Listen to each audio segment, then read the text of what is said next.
ఓం శాంతి. ఈరోజు మా అమ్మ యొక్క 52 విశేషతల్లోని 51వ 52వ పాయింట్స్ తెలుసుకుందాము.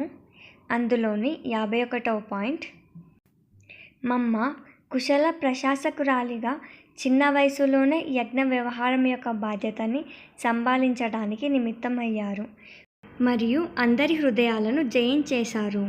ఎవరి అవగుణాలను చింతన చెయ్యకండి, సదా గుణగ్రాహిగా అవ్వాలి. అందరి ఆత్మల విశేషతలను చూడండి, హంస మాదిరిగా ముత్యాలను గ్రోలండి అని మమ్మ ఎల్లప్పుడూ అనేవారు. 52వ పాయింట్, మమ్మ స్వయం ధారణామూర్తి కనుక ధారణ క్లాస్ ఎక్కువ చేయించేవారు. ఆ క్లాస్ అందరినీ ఆకర్షితం చేసేది. మమ్మ ఎప్పుడూ అమృతవేళ మిస్ చేయలేదు. ఒకసారి ముంబైలో ఒక మంత్రిగారు మమ్మని కలవటానికి వచ్చారు.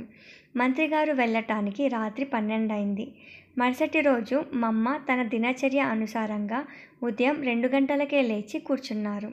మమ్మ, మీరు పడుకునేసరికి రాత్రి 1 అయింది కదా, మళ్ళీ ఇంత త్వరగా మీ సమయానుసారంగా లేచి కూర్చున్నారు ఎందుకని అని అడిగారు.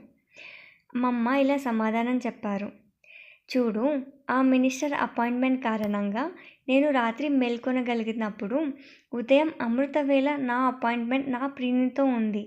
ఇది మనం ఎలా మిస్ చేయగలుగుతాం అని అన్నారు. అందుకని మమ్మ ఎప్పుడు అమృతవేళ లేచి యోగం చేయడం ఎప్పుడూ మిస్ చేయలేదు. ఓం శాంతి.